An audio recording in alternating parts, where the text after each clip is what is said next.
Hello, good morning, good afternoon, good evening. I hope you're all doing well. I know this is a bad time for 70% of my audience. I sat down to do a recorded video about Sebastian Rogers because it's the 2-year mark today. 2 years ago today, Sebastian Rogers was reported missing.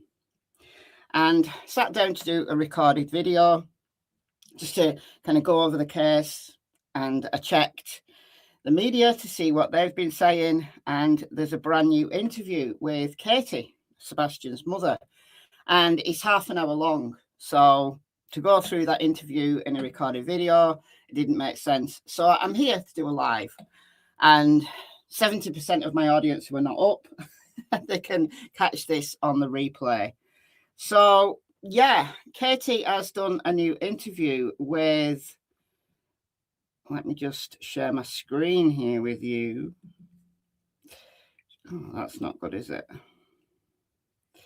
Hold on. It's messed up my formatting for some reason.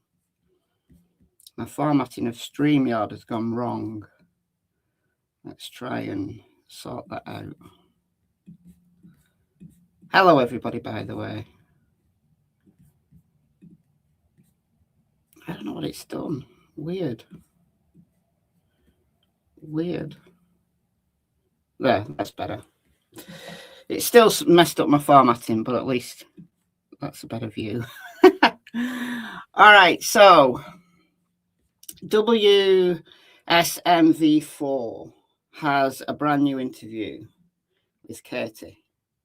27 minutes long. I've not checked whether this is actually on YouTube. Maybe it is, but we'll go through the whole of the media because there's a bunch of new stuff. So WVLT, and I've not watched any of this, by the way. So we're watching all this together. WJHL has got something, and that's related to Seth, Sebastian's dad. WKRN have got a new piece on him. So we're going to watch the interview first with Katie, and then we'll go through the rest of the media. And for a couple of weeks now, I've been intending to do a live stream about the nonsense that the supposed intelligence agency at night have been putting on their social media. And I've just never got around to it with the Nancy Guthrie stuff. So I'm going to do that, but I'm not going to do that today. And it's absolutely insane. And I don't follow anymore the channels that used to cover Sebastian because it's all gone about like court cases and drama and this YouTuber not liking this YouTuber. So I'm a little bit out of the loop with the channels that follow Sebastian's case. And maybe they've talked about this nonsense that At Night have been doing, but I haven't seen any of it. But like I said, I'm not going to do that today. I'll do that maybe over the weekend. I'll definitely get round to it because it's bizarre nonsense. So we're going to get into the interview in a second. I'm going to say a couple of hellos first, though, give people a chance to come in. I know this is a great time for those down under. It's also a reasonably good time for those in Europe. So we'll just give people a couple of minutes to get in here. And there might be some disruption in the background shortly because Kyle is about to get up for work. So I've shut the door to this room, but you might hear him because he's loud, like having a shower and whatever. But I can mute out. Once we start with the interview, I can mute out anyway. So Reinhardt, 2 years. I know. It's gone so fast. Yeah, I was hoping. You just never know, though. Like, look at Summer Wells, another Tennessee case. That's going to be 5 years in June. 5 years. So some cases just don't get solved. It's as simple as that. Hello, Joanne. CW. Good morning. Diane. Show compassion. Yeah, hit the like button. It just helps with the algorithm. And if you're not subscribed, please do so. I've been sitting on 99,000 subscribers now since before Christmas, and I'm on 99.7. So I've got less than 300 subscribers to go before I hit the big 100k mark, and YouTube will send me a silver play button plaque once I get there, but it's going to be a long time coming. It really is. Hello, the quiet observer. Journey, good morning to you. We've got V. If they've been searching with cadaver dogs, wouldn't there have been a trail already? No, cadaver dogs don't find a trail because dead people don't move around normally. They don't walk around, do they? Unless it was like some kind of weird zombie and, you know, you've been watching too much horror. So cadaver dogs are actually article detection dogs. They're looking for a specific scent in a defined area. So no trail. And yeah. Now, cadaver dogs did get some hits. If you watched my coverage of the case a few months ago, they did get some hits in the construction site. We talked about all of that then. Maybe I could go over that again in another live stream. So cadaver dogs not looking for a trail. In the early days of the case, though, remember there were some dogs that did get a trail. And it's not as simple as he got into a car. It's not as simple as that. So we've talked about loads on this channel. Hello, Napan. I can't say your name. In New York, it's only 4 a.m. Still early. Yeah. 4 a.m. on the East Coast. And what is it on the West Coast? It's going to be like 1 a.m. Is it on the West Coast? Texas woman. It is incredibly sad. It is indeed. Good morning. Good morning, good morning, good morning, everybody. Surprised he's not been found. Yeah, like I said, some cases, they just don't get solved. His mum would know if he had a reason to get into a car, to go to dad's or a friend. I don't think he got into a car. I mean, he could have done, but I don't think it's possible. Yeah, construction site, construction site, construction site. Construction site, construction site, construction site. That's where everybody should be focused. It won't be long. Well, I've been sitting on 99k for 2 years. All right, let's get into this interview then. So they've done a big piece on Sebastian. So this is from WSMV. Nearly 2 years ago to the day, well, it is 2 years ago, this day. Sebastian went missing from his mother's home in Hendersonville. The teen with autism was just 15 at the time he disappeared. SMV4's Holly Thompson sat down with Roger's mother, Katie Proudfoot, about his disappearance and what it feels like 2 years later. So you've got a little graphic here. So if you remember, 2/25, 25th of February, 2024, was the last time his mother, Katie, saw him. They'd had a day out, doing various things. They went for an evening dinner at the Texas Roadhouse, which is in downtown Hendersonville, 4 or 5 miles away from Sebastian's home. They left there at something past 6 p.m. All that's on video. And they went home around 9 p.m. This was a Sunday, 9 p.m. Sebastian went to bed because it was a school night. So he needed to be up early for school on the Monday morning.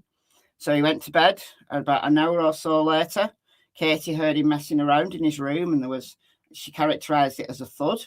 She shouted through to him saying, go to bed, go to sleep. You're all right. Yes, ma'am. And that was the last she heard of him. She went to bed around midnight.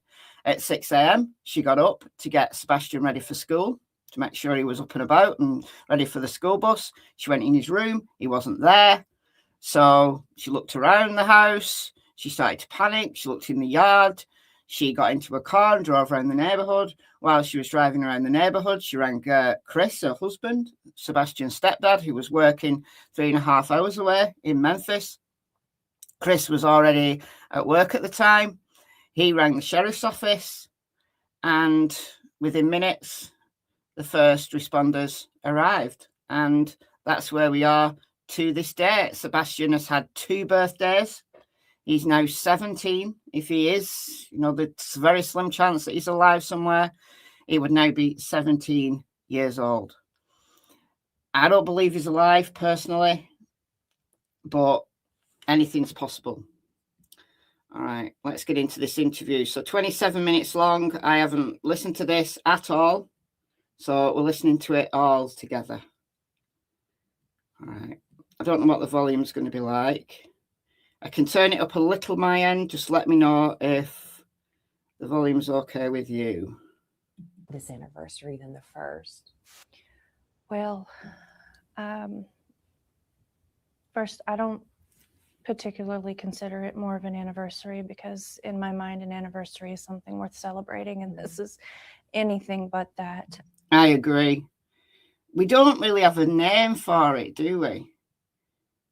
We don't have a name for when someone goes missing and they've been missing long term, and you get to that 1-year mark and 2-year mark and 3-year mark. We don't have a word for it in the English language. So people use the word anniversary, and it's not. I mean, it's strange. We just don't have a word for it. I'll turn it up a little. I can turn the internal volume up a little. It can distort the sound if I do it too much, but I think it's quite low. Where's my input volume? Turn it up a bit so that you'll hear it a bit louder. I'm not going to boost it to full though. It's a memorial. Yeah, but a memorial is if someone's dead. But when someone's missing, you don't know whether they're alive or dead. You're hoping that they're alive, so you don't want to call it a memorial. It's just odd. We don't have a word for it. Anyway, I'm not going to stop it too much unless there's something like really big that I want to talk about. So let's go. Truthfully, every day hurts the same. I mean, it doesn't get any better. I know that there are many people out there that are still helping to share his flyer and whatnot. We continue to ask people to do that. We continue to ask people to just stay aware, keep aware of your surroundings, that type of thing. But as far as different, it's the same. It's the same pain. It's the same absence.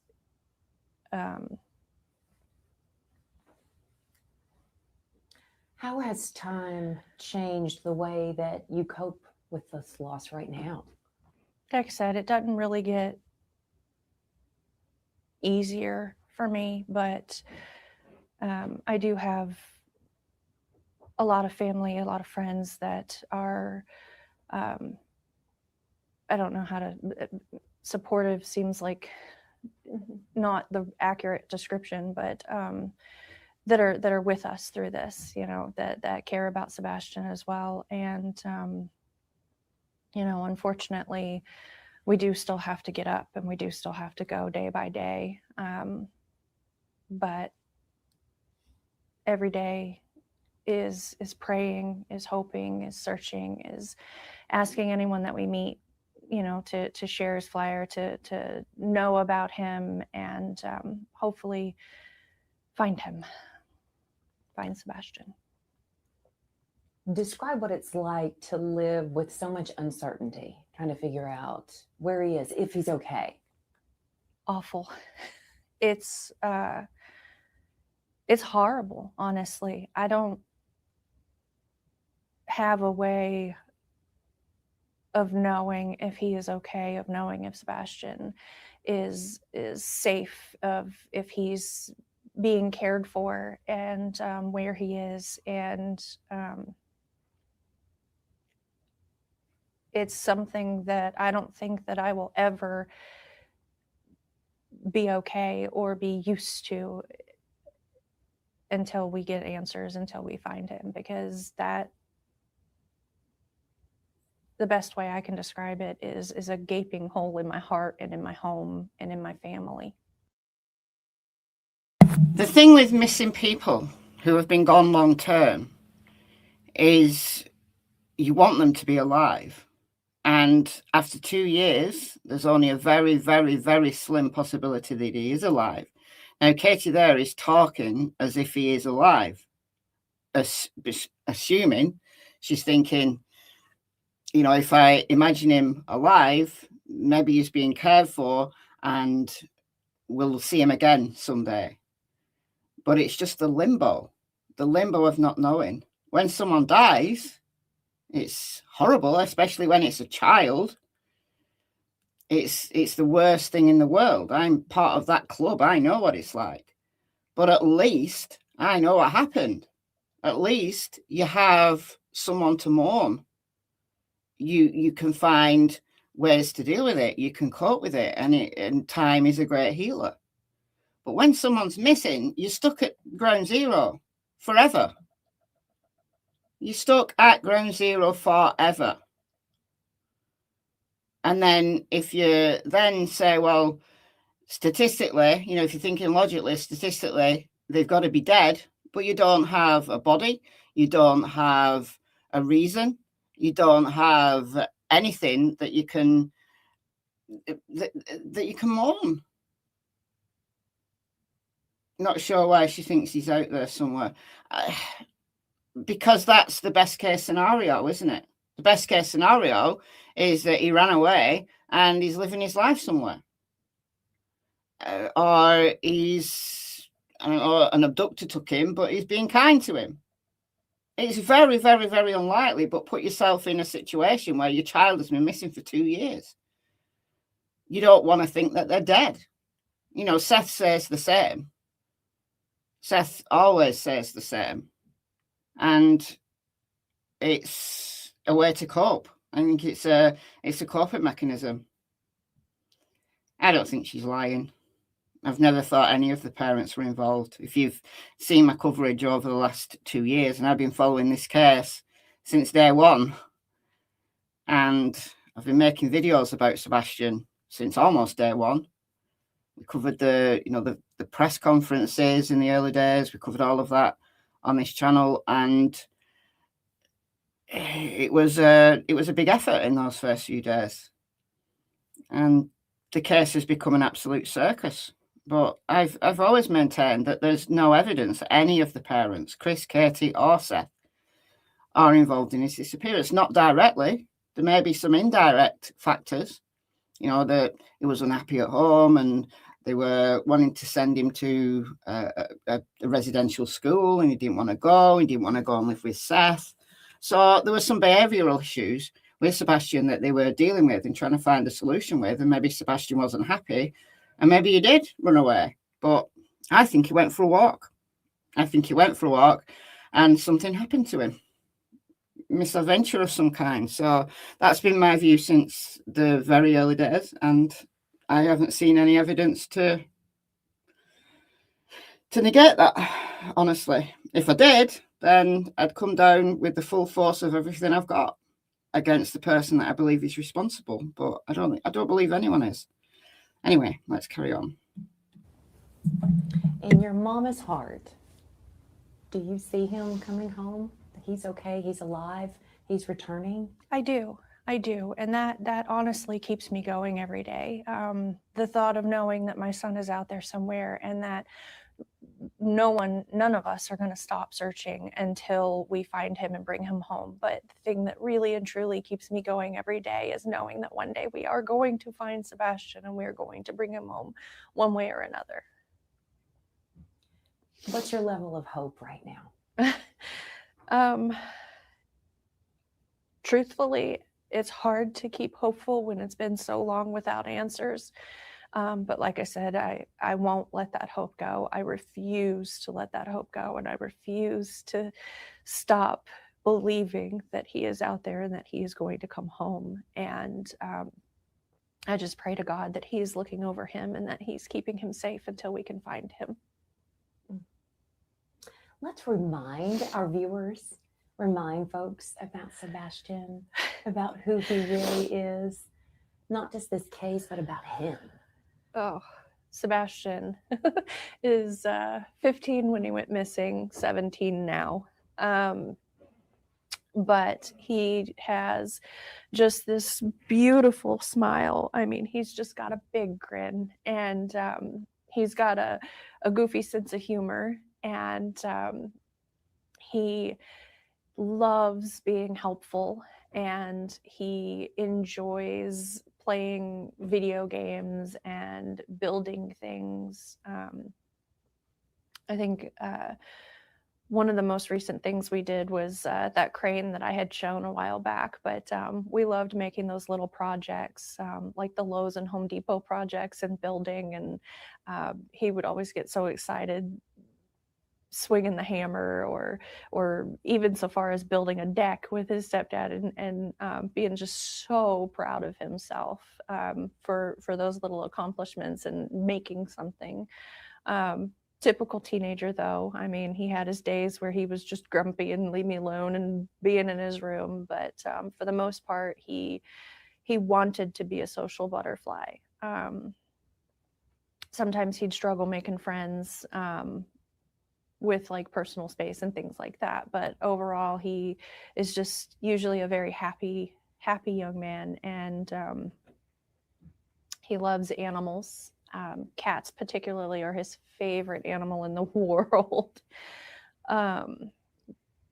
Green is his favorite color, and he loved getting out and doing things with us, going bowling and going out. We used to go hiking a lot, and we'd hike to like when we lived in California, there were waterfalls and whatnot that we used to go hiking to, and he would get so excited at the end. Just we'd make little videos showing how far we'd come and whatnot. But just a good kid overall. So people are going to tear that apart because she was smiling while she was talking, but she's reminiscing. She's remembering the good times.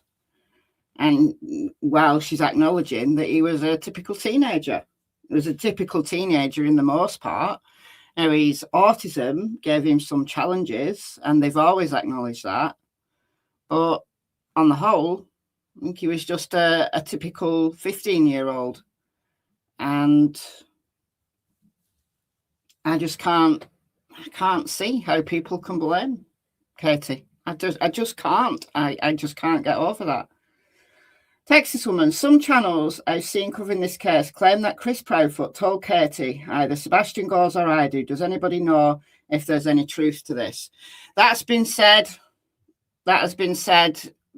It's never been confirmed. No one's ever confirmed that. So I just put that down to another social media rumor. They were having some problems with him, though. They were. That has to be acknowledged. There was for those who weren't here in the early days of the case, it came out from all three parents that Sebastian was having some behavioural issues. He was having some problems at school, and Seth was going to have Sebastian at his house. So they were going to swap, like they have joint custody. Seth and Katie have joint custody, but Sebastian spent most of his time at Katie and Chris's, and then saw Seth like every other weekend, went to stay at Seth's every other weekend. So it was going to change, like it was going to be like a role reversal. So Sebastian would be spending his weekdays at Seth's, which is like an hour away in Clarksville, and doing school at Seth's, and then coming back to Chris and Katie's at the weekend. So it was going to be like a role reversal thing. And Seth has said, it comes from Seth, not Katie. Seth has said that Sebastian was meant to go and live at Seth's with that arrangement the school year before, but Seth gave Sebastian another chance to be good with Katie. So Sebastian stayed at Katie's for another year, and he was due to go and live at Seth's at the end of the school year, which would have been like May, June, and do online school. And Sebastian did not want to go and live at Seth's. And it sounds like Sebastian didn't want to go and live at Seth's the year before, given the things that Seth said, like, I'll give you one more chance to be good. All comes from Seth, not Katie. And it leads me to believe that Sebastian did not want to go and live at Seth's and didn't want to do online school. He wanted friends. Like Katie has just said, he was trying to be a social butterfly. He was a very sociable young man, but his autism presented those challenges, that he had problems with personal space. He had problems with making friends and maintaining friends. So he wanted to do school. He wanted to go and meet people. He didn't want to be online and do online school. So maybe that's a contributing factor as to why Sebastian wasn't happy. But as far as Chris saying that he goes or I do, we've no way to confirm whether any of that was said. Maybe it was said in anger at some point, but we've no way to confirm it. Awful with a chuckle suggests she's gaining more than she lost. No, I think she's smiling. Some people smile when they're nervous. Some people smile when they're upset. I do. I'm one of those inappropriate people who smiles when they're upset. And yeah, I've always said that if I had someone like close to me that went missing, I'd be the number one suspect on social media. If I did interviews, I'd be number one suspect because I'd be smiling, I'd be cracking jokes, and it's inappropriate, but that's the way I deal with bad things. Honestly. Yeah. Some kids do voluntarily run away. They absolutely do, and come back. And I don't think Sebastian ran away. I think he went for a walk. And I think that's what he'd been doing for a long time. So she does seem to be genuine. I think so. I absolutely think so. Wasn't it that Seth told him he'd give him another year? Yes, absolutely. Absolutely. That's exactly what Seth said. Okay, let's carry on. What do you miss most about not having him around? Oh, God, everything. I miss his smile. I miss telling him to get up in the morning for school and him going, Mom. I miss him making his little jokes. I miss watching him run around with the dogs. I miss all of it, the good, the bad. I miss everything about my son. What would you say to him if he were to walk through that door? I would tell him that we love you. I would tell him that we miss you so very much. I would tell him to stay strong. I would tell him to hang in there, and that if he ever had the opportunity to reach out and get a safe adult and, call 911 if you have to, that we're looking and we're never going to stop looking, and that I pray that he's okay, and that everyone at home loves you, Sebastian, and everyone wants you to come home, and we're here.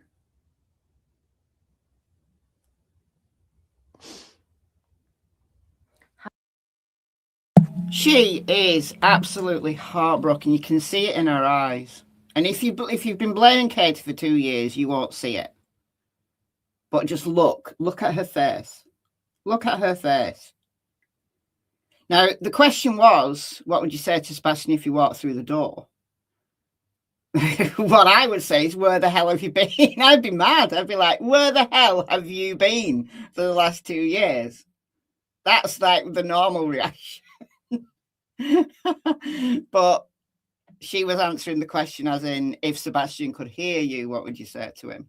Or what message do you have for him? I don't think she quite heard the question. How long will you keep searching? Until my last breath. I'll never stop. I'll never stop searching for him. I feel like as a parent? A lot of times we have these other, intuitions, just different. I've got to answer this, even though I've talked about it so often. I did say I wasn't going to interrupt too much, but I'm looking at the comments as I'm listening to this. Seth said Sebastian is allergic to grass. Katie said he left without shoes. I don't know that Seth has said he's allergic to grass. I don't remember that. But Katie did say he left without shoes. I've always thought, and I think this is the opinion of law enforcement as well, that he did leave with shoes. I think he had a pair of shoes that his parents had forgotten about or had assumed had been thrown away. I think Sebastian was going out regularly at night and when Katie wasn't in. And I think he had an old pair of shoes that he thought was comfortable. Remember, he's got autism. So, they have a favourite pair of shoes or a favourite pair of shorts or a favourite T-shirt or something that might be in rags. But because it's so comfortable, they keep it. I'm exactly the same. I've got stuff that look like rags, but they're so comfortable, I can't throw them away. I have this T-shirt that's got holes in it and I still wear it because it's so comfortable. And I think he did have a pair of shoes that he was using when he went out. So law enforcement have never said that he left without shoes. They've never said that. I think for that reason. If he left without shoes, then maybe he intended to come back very quickly and then something happened if he did leave without shoes. But personally, I think he had a pair of shoes on. And I've never heard that he was allergic to grass. I've heard the story from Seth that when Sebastian was little, he stepped on fire ants and he's always been like scared of going outside without shoes. But that was a long time ago when he was little. Things change. People change. She seems very sad. She is very sad. Understandably, obviously. Thoughts and feelings about what's going on. Do you have anything in your innermost thoughts that you think happened to him? Truthfully, I think that there are different options based off of what we know and what we don't know. More particularly, what we don't know is what makes it more difficult to do that. But all I can say is that I feel like he is out there, and that is my main hope, that him being out there means that he's alive and that he can come home when we find him. I want to talk a little bit about the latest with the investigation. So have there been any tips at all that have given you hope over this last year? There's been several times where I've gotten my hopes up, but I know that law enforcement is still working on Sebastian's case. I know that they are still taking any tips or leads that anyone can call in. But unfortunately, none have been significant enough to help us find Sebastian yet. So my plead would be that if anyone knows or sees something, to please call it in and call it into legitimate law enforcement, the TBI find, the sheriff's office, but don't wait, because I know that some people, they would wait and you can't follow up on something that you don't know you need to follow up on. So that's my ask of anyone and everyone is call it in, but right away. Here we are 2 years later and still nothing. So how many interviews has Katie done? Several. She doesn't often talk in an interview by herself. The majority of interviews she's done are with Chris. There was one interview she did by herself, maybe two. Maybe we should do that. Maybe we should go through all of the old interviews. Maybe we should do that one day. Because there are people who weren't here in the early days of the case. There are some people who are only coming in now. You got to remember that us that have been there for the whole 2 years think, oh no, I don't want to go through all of those old interviews again. But some people maybe need that. maybe need that refresher or need to see those. I haven't seen those. She's done a few. And she's also spoken on social media. Sometimes when Chris is on a panel, she'll be there in the background and she'll interject some things. But usually when it's social media, it's Chris. But as I said, I haven't been following any of the channels that have covered Sebastian. I think it's a few months since I've listened to any of those channels, because it's all drama and this YouTuber doesn't like this YouTuber and it's the court case that's going on with that night. And quite frankly, I'm not interested in any of that. I'm interested in Sebastian, not what's going on tangentially.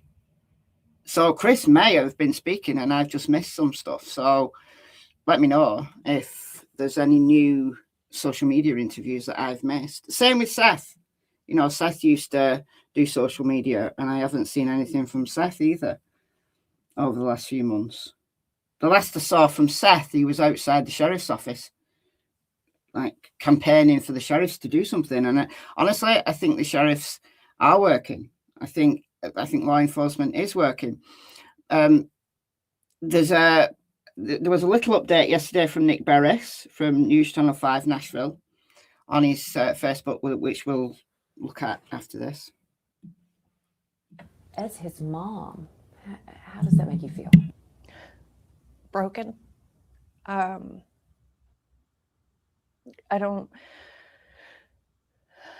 one should be living this life, no one. And I know that there are other moms that are going through this with so many missing children. And since Sebastian's gone missing, I've become aware of so many of them. And it made me realize how much people just overlook these kinds of situations. You know, you see Sebastian or any of the missing kids, and it's only a fleeting thought. And going through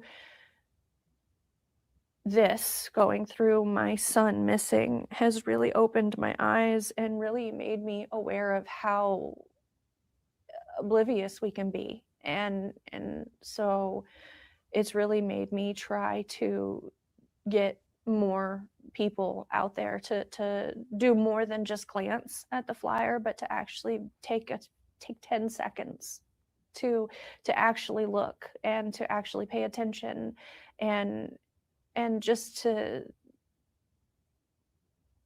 I don't know, like when you're out and you're walking, just take half an eye out to have that awareness of who you're seeing, because any one of these children, including Sebastian, I mean, you could walk by him. And my prayer is that if that happens, that you recognize him and that you know, and that call will come in so that we can find him and all the missing kids. Yeah. Think about the Elizabeth Smart case. If you know the Elizabeth Smart case, if you got Netflix, there was a recent Netflix documentary about Elizabeth Smart, which I highly recommend. But Elizabeth was missing for 9 months before she was found, and her captors, so a man and woman, ended up taking her out in public, but in a disguise, and people had walked by her, and she could have been rescued way earlier, but people walked by her. And Elizabeth was too scared to speak up when she was in public. Now, Elizabeth was 14, I think, at the time. So similar age to Sebastian. So it's possible. It's possible that he's out there. We can't say that it isn't possible. You know, and Elizabeth could have been missing far longer. You know, had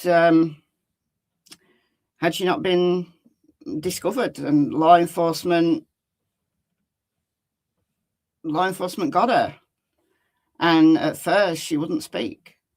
At first, you know, they almost got away with it.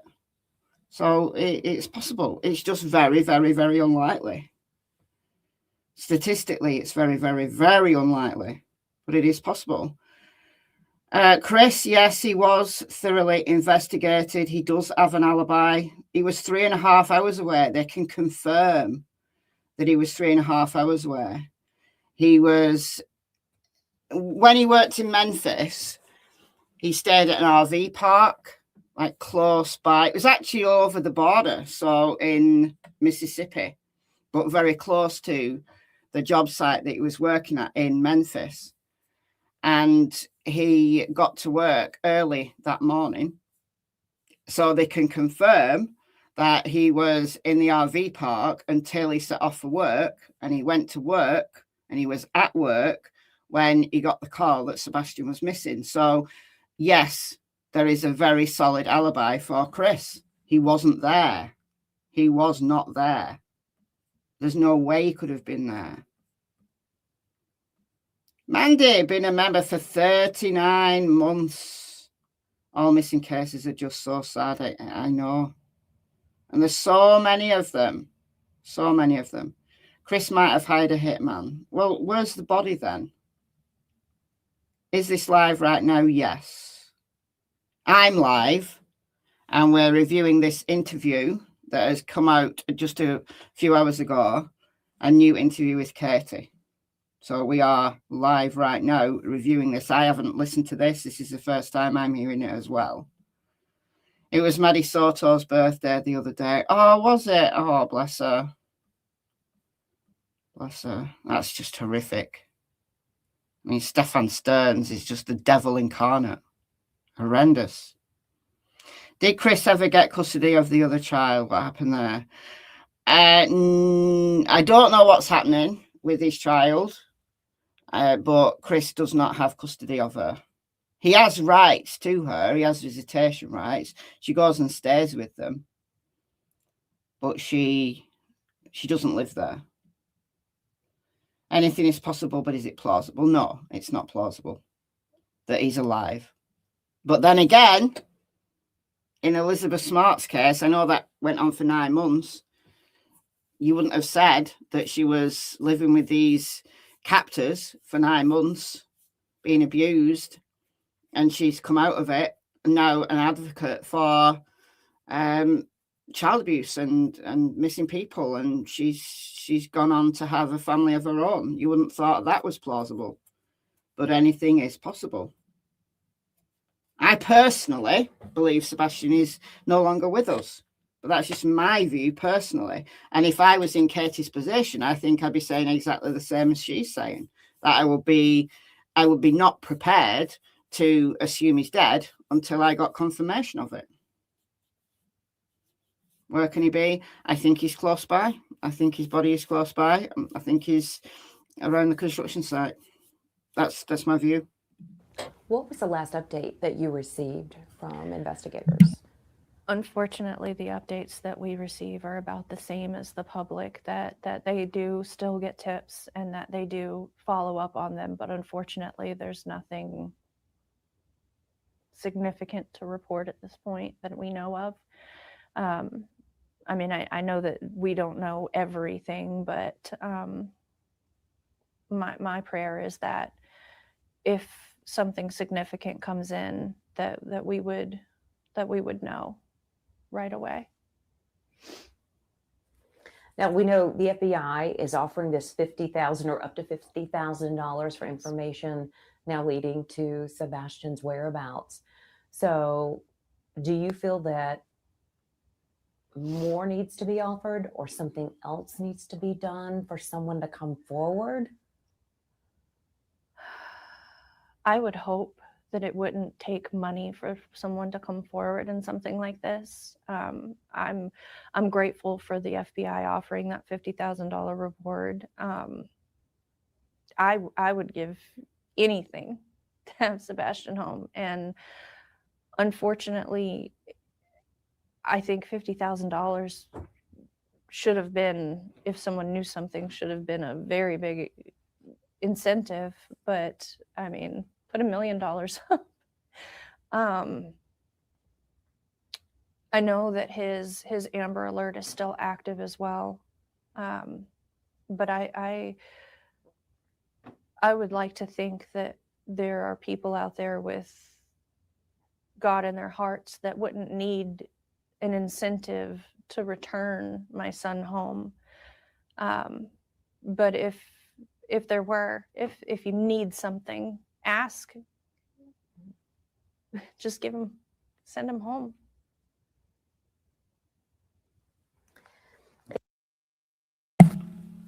Thank you for joining. Thank you. Marion Tilbury, thank you so much for joining. Welcome to the Secret Agents Club. Welcome. Remember the boy Stephen that was taken and he was kept for years and he was saved by another wee boy? Oh, yeah. Yeah, what was his name? Maybe I should cover that case. It's absolutely mental. I do remember that, yeah. Yeah, another kid was taken and he got away. I can't remember his full name. Somebody will know it. Somebody will know it. But yeah, maybe that's the case I should cover.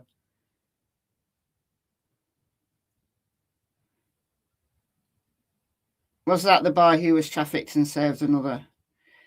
It was somebody who was abusing young boys, and there was one young boy who'd been there for years, and then another boy was abducted and they ended up escaping. Sean Hornbeck.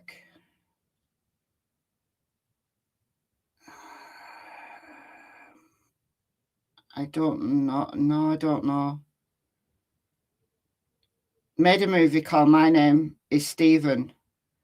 The brother ended up a serial killer.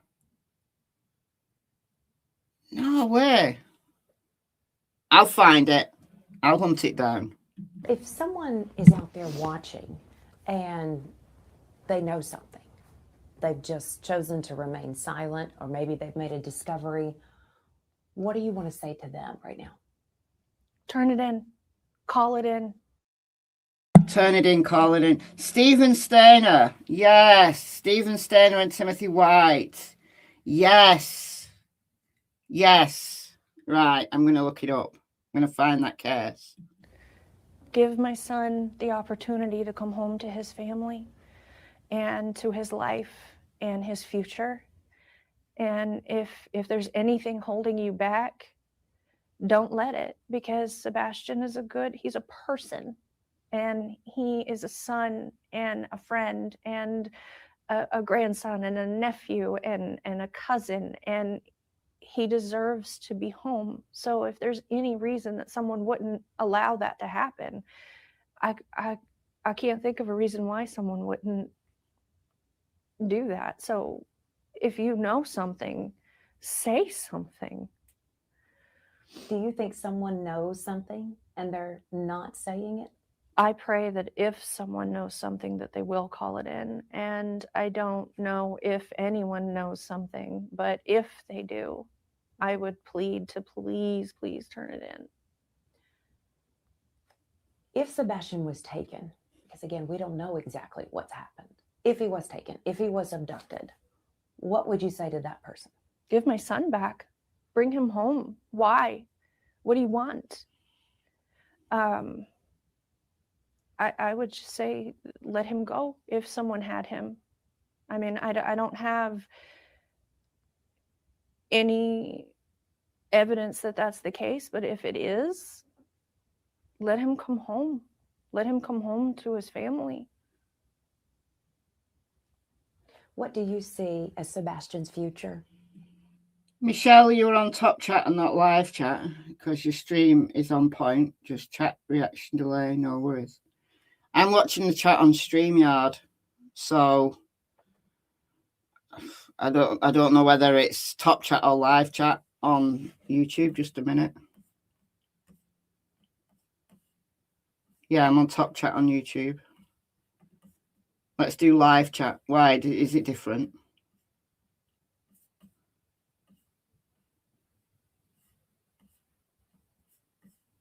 Looks the same. Brother was Yosemite killer.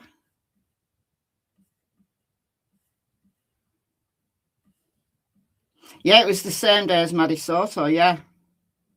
Yeah. It was exactly the same day. So it's 2 years today since Maddie Soto was murdered.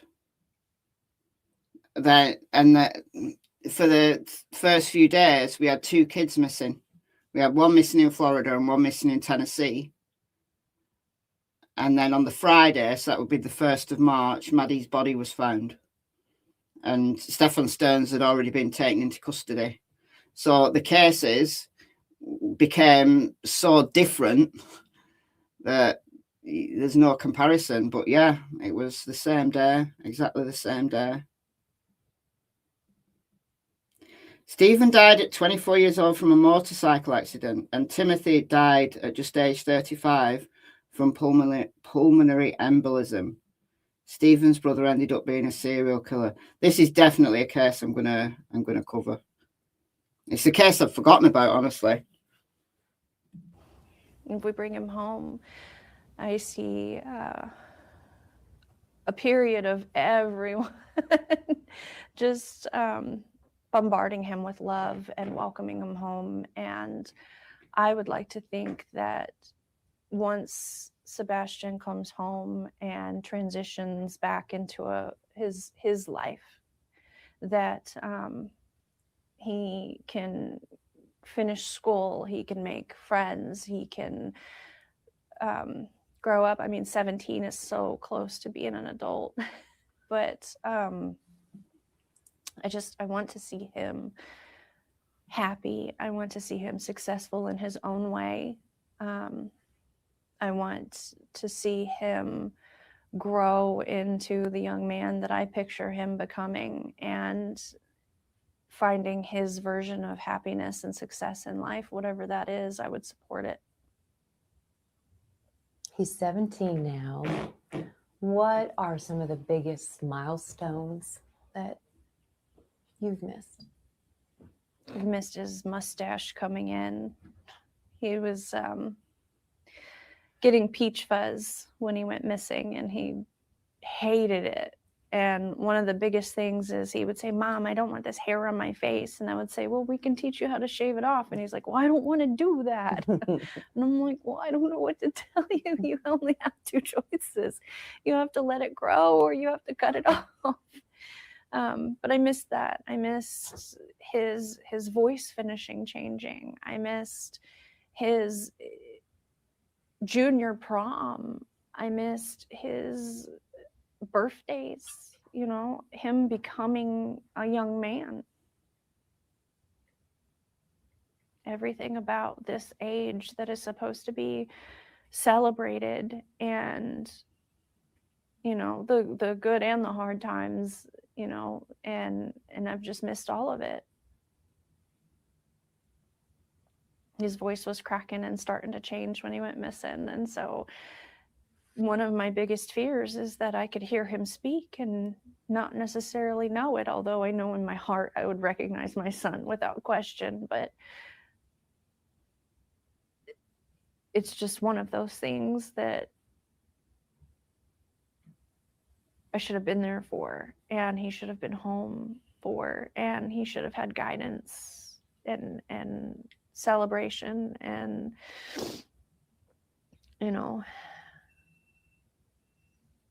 all those milestones. Do you think enough is being done to find Sebastian?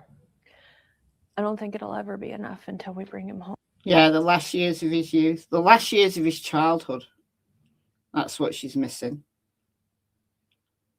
The change from a boy to a man, his voice breaking, his body changing. Just all completely missed.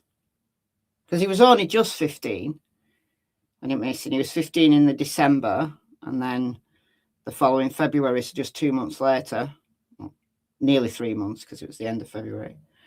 But think about a 15-year-old boy and how much they change in 2 years. They go from a boy to a man in those 2 years, and Katie's missed all of that. It's incredibly sad. Incredibly sad. Yeah, Maddie's case was solved quickly because Stefan Stearns was the worst criminal ever. Thankfully, he was the worst criminal ever. So they got him straight away. It's obvious. It was obvious that he'd done it. I don't think that there are enough people that know about him. And my goal is to increase that awareness as much as possible. I mean, like I said before, I know that law enforcement is working so hard on this case, and I just, if I had my way, I'd have everyone in the world looking for him, and then I'd like to think he wouldn't be missing. And so, the only thing that I know to do is to keep pushing awareness and keep pushing people to know about him, and the more people that know, more people that might have an idea of somewhere that we could look, or something that maybe we didn't see, or anything, you know, the more eyes the better. The more awareness can only help. And so not just locally, but everywhere. And so that's why I really truly push everyone that I meet, and everyone, especially if we go somewhere new or somewhere different, is to, I take the flyer, I take the bracelets, and I tell people about it, you know, and then I ask anyone that's willing to pull his Amber Alert flyer or the official TBI flyer, and to just share it in any way. I ask people to post it in stores, in restaurants. I ask people on if they have a social media to share it, because one person shares it and then 50 people share it and then 50 more. And that's all I know to do at this point. Keep the hope alive and keep the word out there. Yes. Keep it going. Keep his face and his name, and anything that we can to encourage people to be aware and help him find. This is your opportunity to address any of these people, two different scenarios, because I know you were telling me earlier that there are lots of threats that come to you guys. Is there anything you want to say? I would say that threats, lies, or misinformation is not helpful. I don't think that it does any good to help find Sebastian. And I would ask that people take a step back and consider that not everything you may hear is accurate or healthy. And I would ask that people look to legitimate sources for your information about the case and updates and whatnot. And I know that there's not much coming out because there's not much to come out. And I know that that doesn't necessarily keep people intrigued per se, but I would encourage that people look for legitimate information. And I know not only with my son, but many of these cases, it's like a telephone game. And I've even seen articles that are from legitimate sources that information even gets missed or misconstrued and is not always accurate. For example, like Sebastian's age when he went missing, you know, I've seen places where that's inaccurate, and I know that it doesn't seem significant, but like I said, like the telephone game, you know, and one person hears one thing and says it to another person, and then by the time 10 or 12 people down the line. Yeah, I think the FBI had Sebastian's age wrong initially. I'm sure it was the FBI who said Sebastian was 14 originally. So, yeah, people get details wrong. Just glad she isn't summoning Samuel, yeah. Oh, God, yeah. Good grief. Oh, Seth. That wasn't Seth's best day, was it? Hope Gus Lamont is not another case without being found. Well, Gus Lamont is Australia, and Australia don't play. I did a video yesterday about this. They don't play with crime.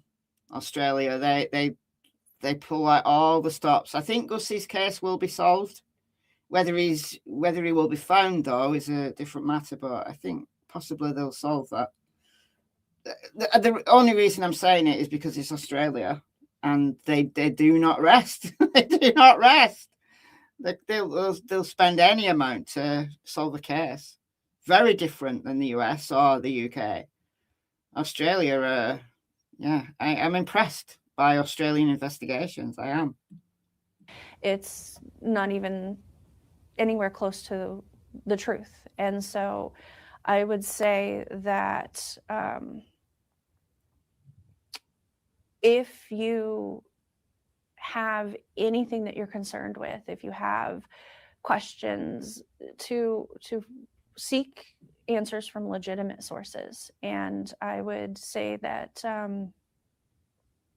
Sebastian deserves better than nonsense. Sebastian deserves to have his face, his name, and his truth out there. And so, like I said, I would encourage everyone to help share his face, share his name, and no matter what your feelings or your thoughts are, that I still am grateful for any awareness that can be spread. Tell me more about the bottom line, your message to the viewers that'll be watching this story, and they'll see some of this streaming online with this interview. What do you want to? No, Gussie's only 4, so not a teen runaway, not a teen runaway scenario. Gussie's only 4, so there's very limited things that could happen to a kid as young as Gus. Either he wandered off and got lost, which is law enforcement's view up until very recently, when they declared that they were now considering his case a crime and that there was one suspect, and that has to be one of the grandparents, either Josie or Shannon. And law enforcement have just completely flipped, like completely changed the view. And if there's one suspect and they're now considering it a crime, well, he was either murdered or he was killed accidentally, and for some reason it was covered up. Those are the only options. The only options. To leave them with, what do you want to say to them? Sebastian matters. Sebastian is the most important thing about Sebastian's case, and that I don't want Sebastian to get lost in news stories. Sebastian has been lost. Sebastian 100% has been lost. He's been lost twice. He's been lost physically in the real world, and then on social media he's been lost because everybody's talking about nonsense. And it's not like this court case thing. It's tangential to the case. I've not been following it. Obviously, it's important to the people involved, but it's not something that I'm interested in because I'm focusing on Sebastian. It's why I don't cover his case as often, because there's nothing new. As soon as there's something, I'm back on Sebastian. Same with Summer Wells. As soon as something comes out on Summer Wells, I'm on it. But I don't cover a case when there's absolutely nothing new. You just can't, unless you want to descend into the tangential stuff that I just have no interest in. So she's absolutely right. Sebastian has been lost, and we need to get Sebastian back in the headlines, not the tangential stuff. Because every day other things are coming out, and I know that it may not be everyone's top priority, but it's mine. It's Sebastian's family, and I would ask and pray that he not be forgotten, and that everyone just if you once a month share his flyer, just to help us keep his name and his face out there, because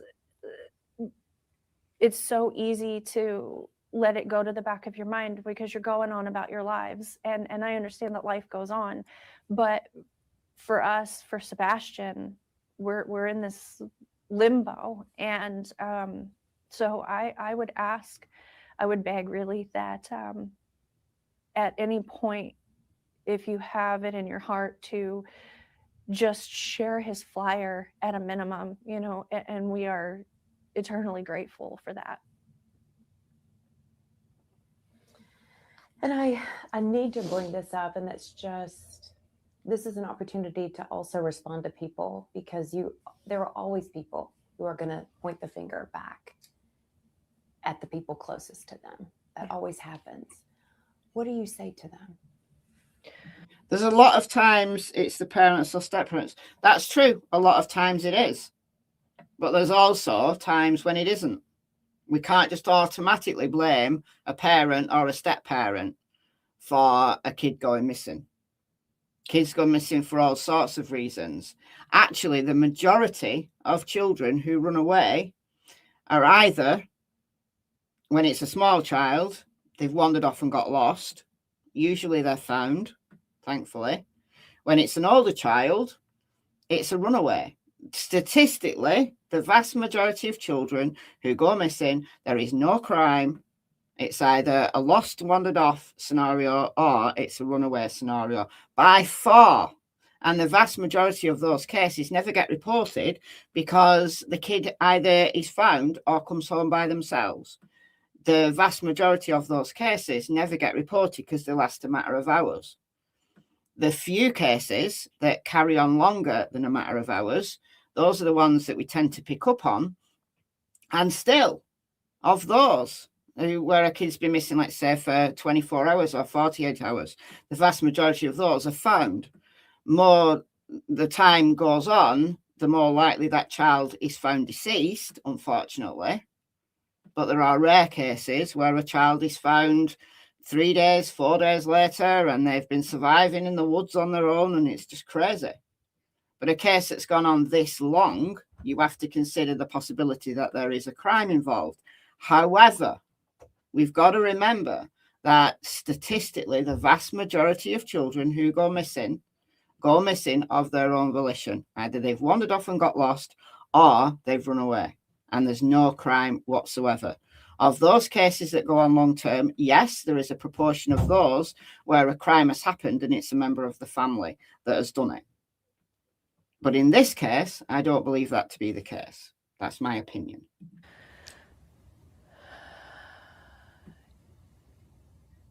I would say that we love Sebastian. We care about Sebastian. I love Sebastian. And that I am doing everything I can to bring him home and to find him. And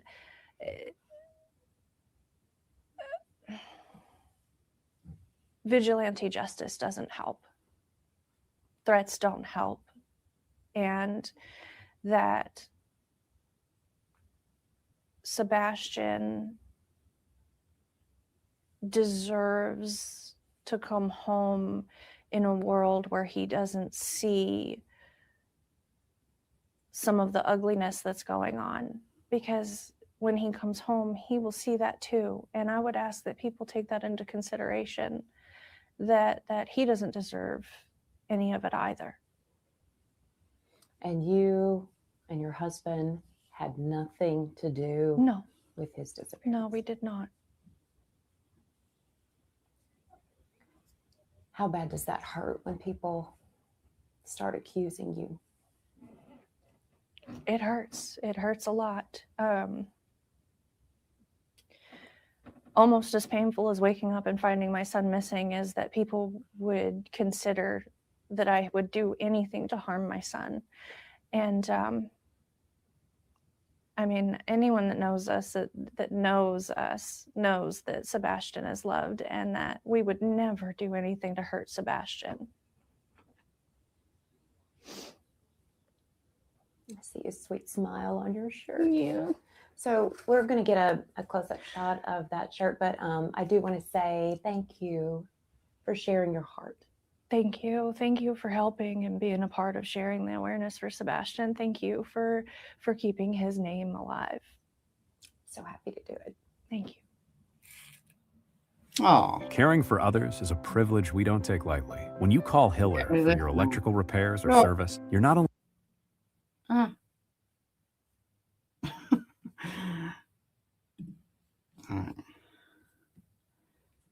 Is there anything else on this one? No. Okay. Right. We're going to go to... I thought that was a really good interview.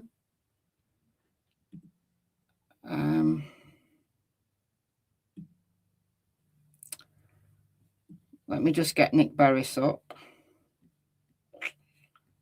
I had Nick Barris up in the background for some reason. Facebook has chosen to give me just my normal feedback. Let me find it. Nick Barris posts so much that he's always posting on Facebook. So it was late last night. He posted this 21 hours ago. So, actually, it wasn't late last night if he posted this 21 hours ago. I read it last night. Okay, 2 years ago, Sebastian vanished without a trace. Today, he is still missing, but Sebastian is not forgotten. The teen, who would now be 17, vanished from the family home in Hendersonville, Tennessee, sometime overnight from Sunday, February 25th to Monday, February 26, 2024. The Amber Alert remains in effect. The FBI is offering a reward of up to $50,000 for information leading to the whereabouts of Sebastian, who agents say was last seen on February 25th, 2024 in the area of Stafford Court, so his house. So what are the authorities saying now? So Nick Barris has got an update from the authorities. They're not saying anything. I checked this week. The unified response is this: we still work every lead that comes in, and we encourage the public to call in any tips.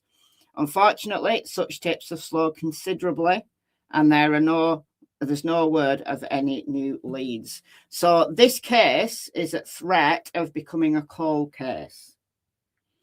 A case becomes cold when there are no new leads and every lead that has come in has been exhausted. So every lead that has come in has been investigated to the best of law enforcement's ability.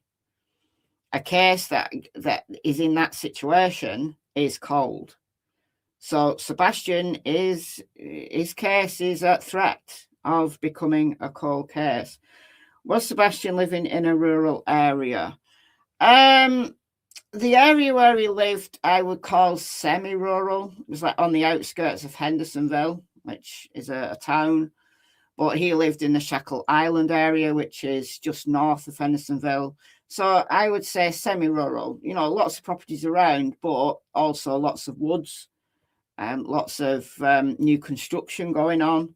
So I'd call it semi-rural. In the time since Sebastian vanished, there have been numerous searches in and around the neighbourhood. Sumner County EMA deployed officers on foot, drones, Zodiac boats, dogs, and more. They retraced the steps of previous searches to see if anything was missed, and they looked in some new locations outside the original grid. The result? Nothing. No evidence, no sign whatsoever of the teen. In the past 2 years, there have been hundreds of tips and alleged sightings. All credible tips have been investigated. Nothing. So truly, this case is at threat of becoming cold. There are plenty of theories, but absolutely no evidence revealing what happened to Sebastian.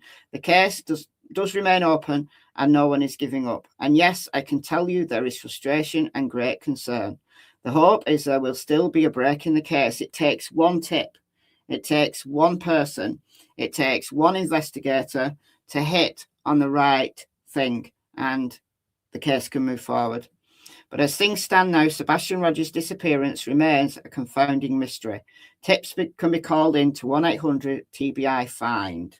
So that number, 1-800-TBI-FIND, has been running along the bottom of this live stream the entire time. So if you have a tip, if you know anything, please call 1-800-TBI-FIND. Not any of these other phone lines that belong to supposed intelligence agencies. That's the only number you need to remember, 1-800-TBI-FIND. Okay, let's have a look at some of the other media here. So WVLT, what have they got? 2 years since Sebastian Rogers was last seen. Missing teen's mom talks about his disappearance. Is this going to be the same? Or is this a different interview? Well, today, sadly, marks 2 years since Sebastian Rogers disappeared from his mother's home in Hendersonville. He was just 15 years old at the time. Still, no sign of him to this day. Our Harry Sullivan joins us now. Harry, where does the investigation stand? Well, the FBI is offering a $50,000 reward for any information in the case. Sebastian's dad says the search for Sebastian's gone as far as Ohio, Kentucky, even Mississippi. Many of the top agencies were involved from the jump, including the FBI. The search covered nearly a 5-mile radius around his home, roughly 2,000 people covering 44,000 acres. Rogers would be 17 now. Today, his family still asking the public to stay aware. This is his mother's message to anyone that may know something about the case. Give my son the opportunity to come home to his family and to his life and his future. And if there's anything holding you back, don't let it. And I just pray to God that he's looking over him and that he's keeping him safe until we can find him. His parents say when Sebastian went missing, he didn't take any clothes, no shoes, no money, didn't have a cell phone. His mother only reported a small yellow flashlight missing that day. Over the last year, the investigation, Proudfoot says there have been times where she's really gotten her hopes up, but no tips have come in yet that are significant enough to help them find her son. Casey, this remains an active investigation. The Amber Alert for the now 17-year-old remains in effect 2 years to the day. All right, Harry, thanks. Okay. Is that it? Okay, that's it.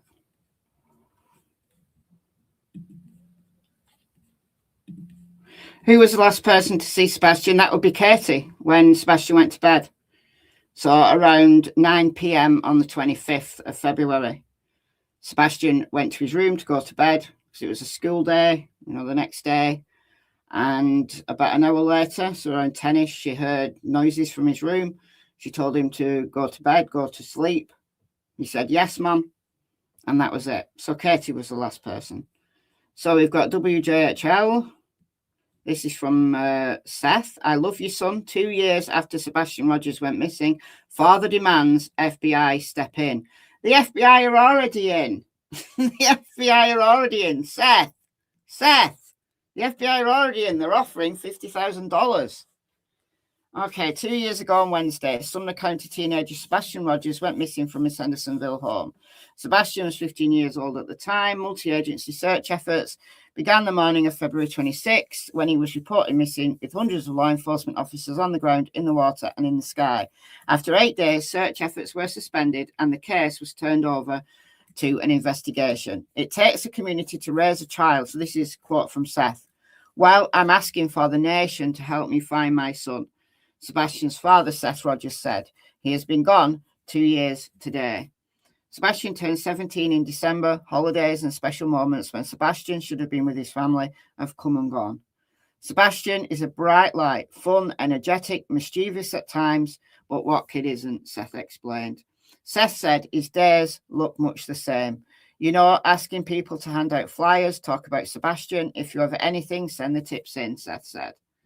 The days are long, but the years are quick. Yeah, he's right. 2 years has just gone just like that. And each day, I guess, is like Groundhog Day. For Seth and Katie and Chris, it's Groundhog Day every single day. Sebastian is still missing and they are still in limbo. On Wednesday, community members held up signs, demanded answers outside the Sumner County Sheriff's Office. Oh, I missed that. So that was yesterday. I missed that. Is there any footage of it? Can I have a look at? In addition, Seth is asking the Sheriff's Office to step aside so that the FBI can take over the case after the family has had no answers for 2 years. What more could the FBI do, though? The FBI are already involved. Is it possible that he snuck out to meet someone? Yes, it is. Of course it is. Of course it is. He fell down somewhere in a hole. That's what I believe. That's exactly what I believe. It's the same as happened to Caleb Harris in Texas. It's exactly what happened. It's obvious that local law enforcement have been outsmarted by whoever did this, and it's time for them to let the big boys come and do their job. I don't think they have the right type of training or anything for such as happened. Look, the FBI have been the investigators of anything that needs technical know-how. So the FBI and the Secret Service have been involved in the digital analysis, in the analysis of surveillance video. So whoever, if this is a crime, and Seth is right that someone has outsmarted the Sheriff's Office, they've also outsmarted the FBI and the Secret Service. and the TBI. There are other agencies that could help, but they have to be willing. They already have said, what more can they do? What more can they do? I mean, look, this is Seth's way of coping. I understand that. But what more could they do? Sumner County Sheriff's Office has to be willing to put their ego aside for Sebastian's sake. We feel there should be a lot more going on with him, a lot more searches. I agree with that. I do agree with that. Isolated searches based upon reports that were garnered during the time. An organizer of the event outside the Sheriff's Office, Andrew Griffin, that's Bullhorn Betty, said, we really think it's time for a press conference. I agree. A press conference would be useful. However, I don't think we'd learn anything new from a press conference. I think it would be useful for the representatives from the Sheriff's Office or the Sheriff, representatives from the TBI and representatives from the FBI get together and do a press conference and put some of these nonsense claims to bed. I think that would be really useful. And ensure that they are united and actually speak the words, because the TBI newsroom, which we're going to look at in a minute to remind ourselves of that, have stated that the FBI have been involved from the jump. The Secret Service have been involved from the jump. And I think it would be useful to hear that from actual people rather than just seeing the words on a screen. But I don't think it would tell us anything new, because there isn't anything new. Seth told News 2 that he will not stop fighting to bring Sebastian home. I love you, son. I need you to call me. My phone number is still the same. I will not change my phone number so that you can get a hold of me and we can come and get you. So again, it's a coping mechanism. It's the only thing they can do at this time is assume he's alive. News 2 reached out to the Sumner County Sheriff's Office, but they declined an interview, but said a statement will be released on Thursday. Okay, we're still waiting for that. Mind you, it's still the early hours of the morning in Tennessee. So that maybe will come out later. WKRN, let's have a look at that.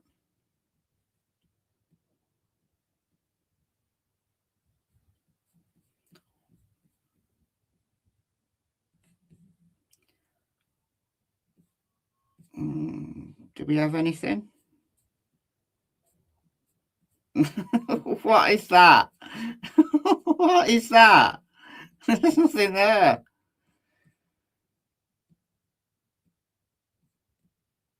Maybe, oh, here. Here it is. Here it is. You're gonna let me see it?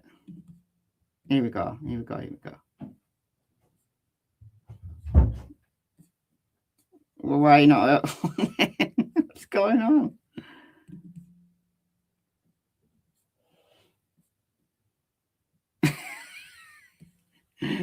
Shouldn't be that difficult. It's not opening for whatever reason. It's just black screening me. Okay, whatever. So it does look like there's a report from them. Let's see what else. News Nation. So look what News Nation say. It's been 2 years since 15-year-old Sebastian Rogers disappeared. Katie Proudfoot reported her son missing in early 2024 after going to wake him up for school and finding his bed empty. Proudfoot said she and her son spent the previous day together and that Sebastian told her good night between 9 and 10 p.m. local time. Shortly after, Proudfoot said she heard a loud bang from his room and she yelled to see if he was okay. He yelled back saying he was. Authorities issued an Amber Alert for Sebastian, who is autistic. On February 27th, volunteers and law enforcement searched an area near the family's home in Sumner County. Authorities also urged people to check surveillance footage for any sign of Sebastian without success. The Tennessee National Guard joined the search effort, and investigators used a dive crew to search bodies of water and a Kentucky landfill for evidence in connection with the case. The case attracted scrutiny, especially after Sebastian's mother and stepfather confirmed they were leaving their Hendersonville home in an RV so his stepfather could find work. That's a little bit untrue. They did go to the RV park for a while because Katie didn't want to be in the house on her own. but they're back at home now. I mean, obviously, Chris still uses, as far as I know, Chris still works away. I'm not sure. Sebastian's biological father, Seth Rogers, hired private investigators to pursue leads. Well, I don't consider At Night to be private investigators. It's actually Chris and Katie that have hired a private investigator. SF Investigates. It's actually Chris and Katie that have hired a sensible private investigator. Let's not bother putting that in, though, News Nation. News Nation are so bad at reporting sometimes. Like, sometimes the reporting's really good, and sometimes they just, I don't know. So 5'5" at the time that he disappeared. So he's probably taller now. Obviously, he's gone from a 5'5" boy to maybe he's grown 2 inches, maybe more in 2 years. Maybe he's like nearly 6 foot now. Who knows if he's alive? 5'5", 120 pounds, dirty blonde hair, last seen wearing a black sweatshirt and black sweatpants. Anyone with information concerning his whereabouts should contact the Sumner County Sheriff's Office at 615-451-3838. I know that number off by heart. Or the Tennessee Bureau of Investigation at 1-800-TBI-FIND. Or you can email tips@tbi.tn.gov. Okay, I'm going to get the TBI newsroom up.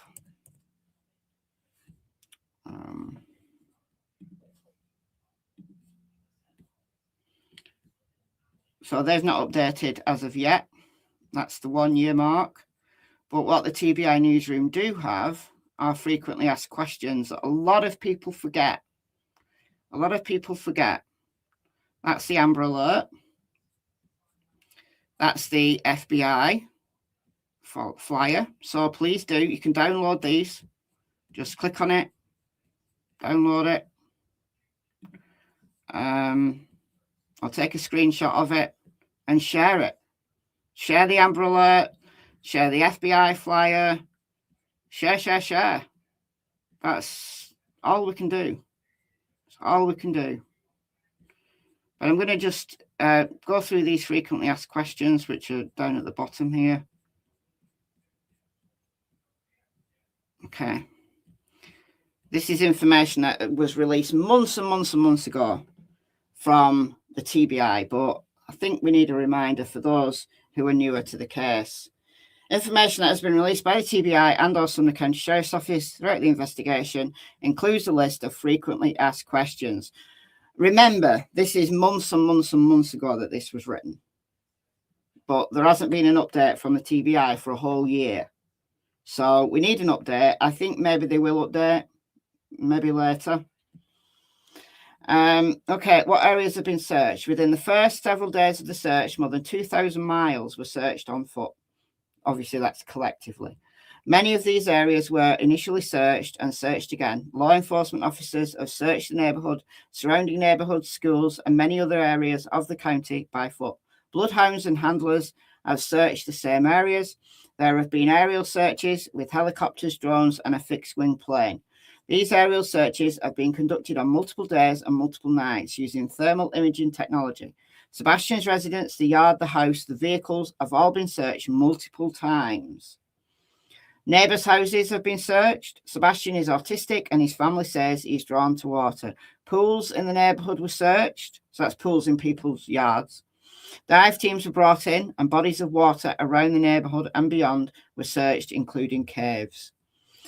What about the technology aspect? Are you listening? Isn't the TBI working on the Samuel's case? Yes, the TBI is the state law enforcement, so the Tennessee Bureau of Investigation. So all cases in Tennessee come under the remit of the TBI. What about the technology aspect? Have you collected security video from the area homes and businesses? Have cell phones been checked? Many neighbours and businesses have provided videos from home, and we've seen a lot of those. SF Investigators has released some of that surveillance video. Every time he releases something, I talk about it. It's all documented on my channel. Just go to my Sebastian Rogers playlist and you can just go through the videos and look at surveillance video. Everything that's been released from reliable sources has been covered on this channel. Okay, so we are grateful for that cooperation. The video have been collected and from the beginning of the investigation have been analysed and enhanced where possible by tech experts. Are you listening, Seth? From the TBI, FBI and Secret Service. They've been involved since the jump, doing the technical aspects. To date, nothing gathered from these video systems has been determined to be significant. We do caution that some surveillance video being shared in the public may have been misinterpreted or misidentified. They're talking about at night with the ridiculous theories they have, or not shown its entirety, and the flashlight stuff as well. The big deal with the flashlight stuff, that was all complete and total nonsense. So that, I think that's what they're talking about. It has been determined that it does not hold any evidentiary significance to the investigation. Numerous search warrants have been executed, cell phone data has been analysed, and any other available digital evidence has been collected, searched, and documented. Information was collected from Sebastian's gaming system and has been analysed. Remember, FBI, Secret Service, all been involved in the tech analysis. So, Seth, with help from the FBI, vehicles that were placed in the area at or around the time of Sebastian's disappearance have been accounted for. Are you listening? You people who are still going on about flashlights and cars, they've all been accounted for. These videos and all electronic evidence have been reviewed and is often being reinvestigated. What's going on now? What's next? Remember, this is from months ago. The search for Sebastian has not stopped. Every day, tips and leads are investigated. People are being interviewed and re-interviewed. Evidence that has been reviewed once already is going on over again. We continue to ask residents in the area of the search to keep an eye on your property to see if anything may have been moved. Remember, this is months and months and months ago. Or displaced. Is this a place a child could have hidden? If you have property that has ledges or holes that a teenager might find interesting and you can't search it yourself, please contact the tip line and we will have someone check it out for you. If you know Sebastian and have information about him, what he likes, how he acts, and you think that you could be relevant, let us know. We know how many people are very invested in getting Sebastian home. We will update this information if there are any developments. They haven't updated for a year. I'm hoping for an update later today. Please use the tip line at 1-800-TBI-FIND to provide any relevant information you may have, or tips to TBI at tbi.tn.gov. Please do not send tips to our social media. Finally, we are extremely grateful so many members of Sumner County community for the time, attention, and prayers being offered to find Sebastian. The members of multiple law enforcement communities, emergency management personnel, wildlife organizations, and many other groups, along with very generous business and individuals who have provided well wishes for Sebastian, along with water, food, other comforts to searchers. All of these contributions are so greatly appreciated. Thank you. And these are all the photos that the TBI shared. And obviously we've got many more now that Seth has shared, Katie has shared.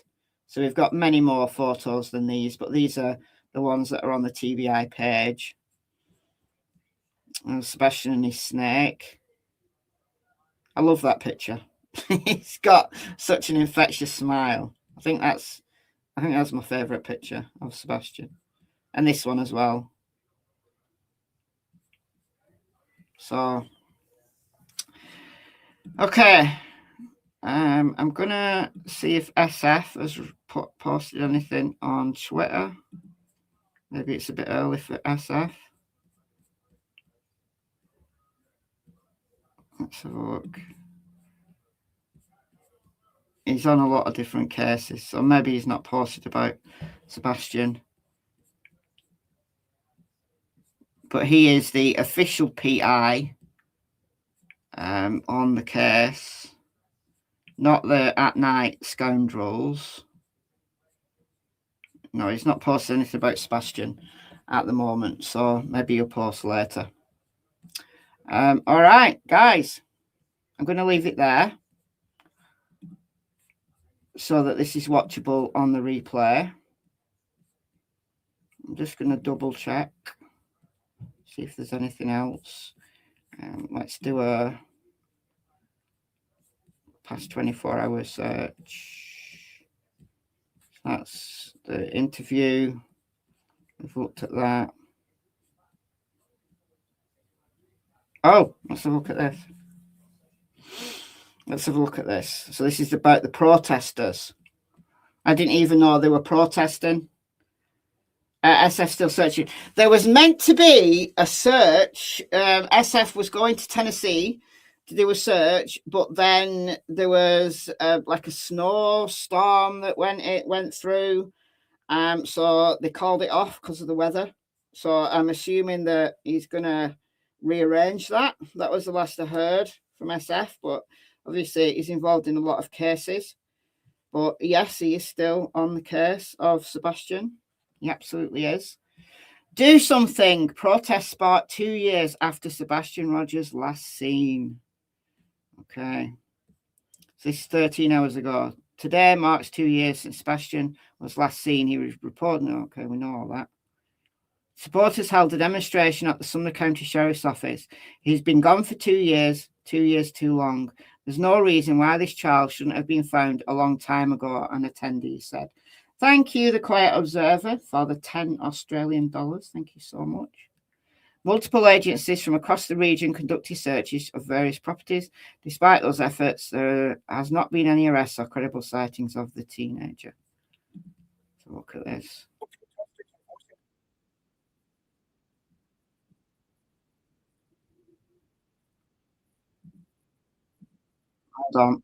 Hold on. It's lost the audio. I need to. Oh, it's so annoying when this happens. StreamYard need to sort this out. Okay, we have to reshare it. We should be okay now.